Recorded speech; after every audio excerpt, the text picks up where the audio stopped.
Hello everyone, welcome back to own channel CBSE English with Harpreet. तो आज की class में हम करने वाले हैं class 10th English first flight book की poem how to tell wild animals and discuss करेंगे आज हम इस पोम के एनसीईआरटी क्वेश्चन आंसर्स।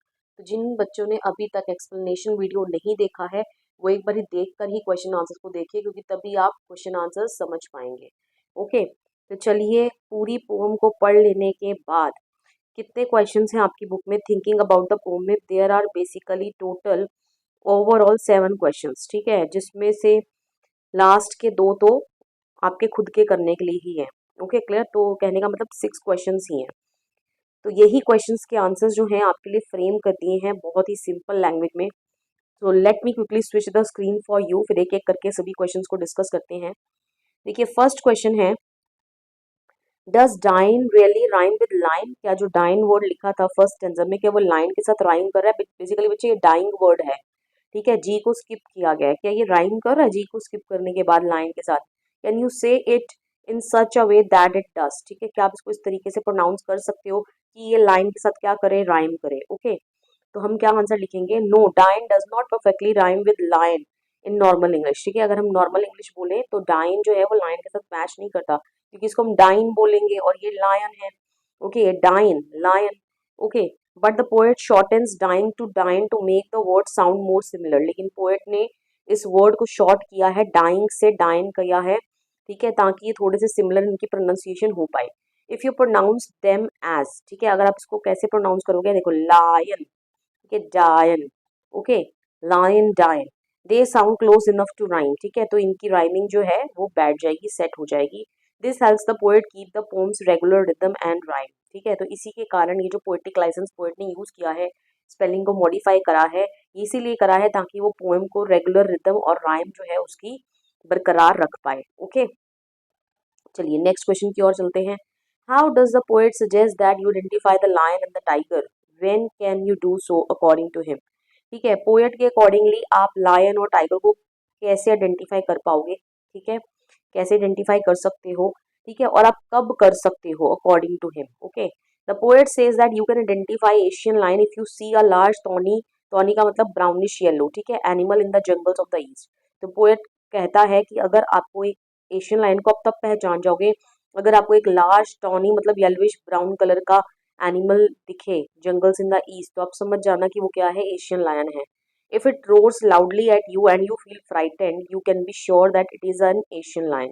अगर वो बहुत तेज क्या करता है, गुर्राता है, ठीक है, ठीक है, अपनी दहाड़ता है, रोर का मतलब दहाड़ना, और आप डर जाते हो उसकी दहाड़ को सुन के, तो समझ जाना आपने किसको देखा है, एशियन लायन को। You can identify Bengal tiger by its black stripes on yellow coat and its noble appearance. ठीक है, तो वो नेक्स्ट बताता है कि आप बंगाल टाइगर को किस तरीके से आइडेंटिफाई कर सकते हो अगर आपने कोई ऐसा जानवर देखा जिस पर ब्लैक स्ट्राइप्स है, धारियां हैं, ठीक है, ऑन येलो कोट मतलब येलो हाइड के ऊपर, येलो ग्राउंड के ऊपर, या कह लो येलो चमड़ी के ऊपर, स्किन के ऊपर, और उसकी अपीयरेंस कैसी है, काफी नोबल है, ठीक है, काफी नोबल इंसान लग, जैसे वो नोबल इंसान होते हैं ना, ठीक है, महान। ओके क्लियर, तो उस तरीके का वो लग रहा है। Okay, according to the poet you know it is a Bengal tiger when it attacks and eats you. ठीक है, तो पोएट के अकॉर्डिंगली आप तब पहचान पाओगे ये बंगाल टाइगर है जब वो आपके ऊपर अटैक कर देगा और आपको खाना शुरू कर देगा। The poet humorously suggest that these wild animals are identified only when they come very close to attacking a person. तो पोएट यहाँ पर ह्यूमरसली मतलब हास्य मजाक के तरीके में बोल रहा है कि आप इन सभी वाइल्ड एनिमल्स को तभी आइडेंटिफाई कर पाओगे जब ये आपके बहुत नजदीक आ जाएंगे और आपके ऊपर अटैक कर देंगे। Okay, this makes the pome funny and entertaining, और इस तरीके से ही ये पोम क्या बन जाती है, फनी एंड काफी एंटरटेनिंग बन जाती है। ओके, नेक्स्ट क्वेश्चन की ओर चढ़ते हैं, बढ़ते हैं, ठीक है, चढ़ते नहीं बच्चे, बढ़ते हैं। Do you think the words lept and lept in the third stanza are spelled correctly? Why does the poet spell them like this? ठीक है, तो आपसे क्वेश्चन पूछा जा रहा है कि आपको लगता है कि जो थर्ड स्टेंजा में जो वर्ड हैं लेफ्ट, ठीक है, एंड लेफ्ट, जो ये स्पेल्ड करेक्टली, इनकी ठीक स्पेलिंग को यूज किया गया है, ठीक है, और अगर नहीं किया गया है, ऑब्वियसली हमें पता है इसकी करेक्ट स्पेलिंग नहीं है, क्योंकि करेक्ट स्पेलिंग होती है leap, okay, and leapt, this is the second form and third form. Okay, तो हमें बाखूबी पता है कि जो स्पेलिंग्स हैं ये ठीक नहीं है, तो तभी वो पूछ रहा है why does the poet spell them like this. तो पोएट ने फिर इनको गलत क्यों स्पेल किया है? तो बेसिकली यहाँ पर भी पोएट ने क्या यूज किया, पोएटिक लाइसेंस यूज किया है। Okay, no, the words lept and lept are not correct spellings, the correct words are leapt, ठीक है, और लीप्ड, या ये भी लिख सकते हैं, and leap. The poet deliberately changes the spelling by using poetic licence, ठीक है, पोएट ने जान पूछ कर इनकी स्पेलिंग को यूज किया है पोएटिक लाइसेंस का इस्तेमाल करके।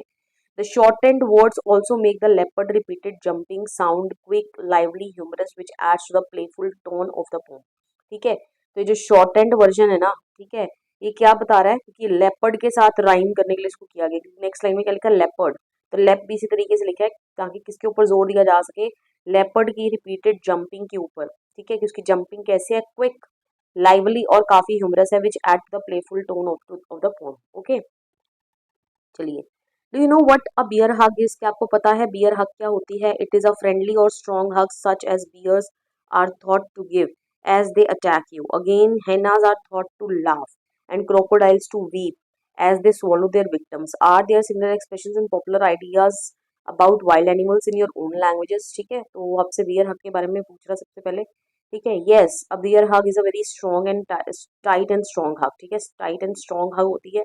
इन the poem the poet humorously uses the word to describe the way the bear attacks its prey, ठीक है, तो पोएट ने काफी ह्यूमरसली जो है वो शब्दों का इस्तेमाल किया है बियर के वे ऑफ अटैक को डिस्क्राइब करने के लिए। ओके, वो क्या बोलता है, he would give you one more caress, okay, if you have any doubt that bear would give you one more caress, caress means loving hug, but we know that bear hug can never be loving, that is a deadly hug. Okay, there are many similar expressions in Indian languages too. For example, crocodile tears, ठीक है, refers to false और fake tears, जिसको हम बोलते हैं मगरमच्छ के आंसू रोना। Cunning as fox, ठीक है, लोमड़ी की तरह चालाक है, ठीक है। Brave as lion is used for fearless person. Busy as bee is used for someone who is always working. Okay. Jackal's threat means an empty or false threat. Okay. An elephant has different teeth for showing and different teeth for chewing, refers to someone who is hypocritical, deceptive and whose actions do not match their words और appearance, ठीक है। Elephant जो हम बोलते हैं ना, हाथी के दांत दिखाने के और चबाने के कुछ और, तो इसी तरीके से हम बोलते हैं। इससे यही मीनिंग निकल के आता है कि वो जो पर्सन है जिसके बारे में बात की जा रही है वो काफी धोखेबाज है, ठीक है, मतलब कि ऊपर से कुछ और है अंदर से कुछ और है, ठीक है, जिसके एक्शंस जो है उसकी कथनी से मैच नहीं करते, कथनी मतलब जो वो बोलता है, और उसकी अपीयरेंस से मैच नहीं करते, ठीक है। तो बहुत सारे सिमिलर इंडियन एक्सप्रेशन जो है हमने बता दिए, ठीक है, ये आपके एग्जाम में पूछे जाने वाले नहीं आए, नो दैट। ओके, चलिए नेक्स्ट क्वेश्चन की ओर बढ़ते हैं। Look at the line, a noise might non plus, how would you right this correctly, ठीक है, ये जो लाइन लिखी है नॉइज माइट नॉन प्लस, ठीक है, तो ये करेक्ट है या नहीं है? ऑब्वियसली करेक्ट नहीं है, तो इसको करेक्ट वे क्या होना चाहिए लिखने का? Why is the poets incorrect line better in the poem, poet की जो इनकरेक्ट लाइन है वो बेटर क्यों है? ओके, तो यहाँ से बच्चे इसका आंसर स्टार्ट है। A grammatical correct version would be unwise might be non plus, ठीक है, वो बोल रहा है अगर ग्रामेटिकली मुझे इसको यूज करना है तो मैं इस तरीके से लिख सकती हूँ, unwise might be non plus, क्योंकि जो नॉन प्लस है ना that is a passive verb. Okay, clear? नहीं आपको यकीन हो रहा तो ये आपकी बुक में ही लिखा हुआ है, let me quickly show it to you, ठीक है, जब आप अपनी बुक पर आ जाते हो, ठीक है, देखो वर्ड मीनिंग्स में यू कैन चेक, ठीक है, देखिए नॉन प्लस, ठीक है, usually only in the passive, ये पैसिव में ही होता है, तो इसको बी के साथ नॉन प्लस लगना चाहिए था, which means a person is confused and surprised. Okay, clear? तो यहाँ पर बेसिकली ये पैसिव वर्ब है, ठीक है, पैसिव फॉर्म में ही यूज होता है, तो अगर हम इसको पैसिव फॉर्म में यूज करते तो उसको इसी तरीके से आना चाहिए था, unwise might be non plus, ठीक है। और या हम अगर इसको पैसिव वॉइस में नहीं भी लिख रहे हैं, अगर हम इसको एक्टिव वॉइस में लिख रहे हैं तो हम ऐसे लिख सकते थे, it might nonplus a novice. Okay, clear? ये नो वॉइस मतलब एक नए पर्सन को क्या कर सकता है, धोखा दे सकता है। ओके, लेकिन पोएट की जो वर्जन है वो बेटर है because it allows the words non plus to rhyme with thus in the next line. Poet ने जान पूछ के नॉन प्लस को एंड में इसलिए लिखा है क्योंकि नॉन प्लस जो है वो नेक्स्ट लाइन में जो 10 लिखा है उसके साथ क्या कर रहा है, मैच कर रहा है, राइम कर रहा है। Okay, clear? और इससे क्या हो रहा है, it also keeps the rhythm smooth, इससे रिदम भी क्या हो रहा है, काफी स्मूथ हो रहा है।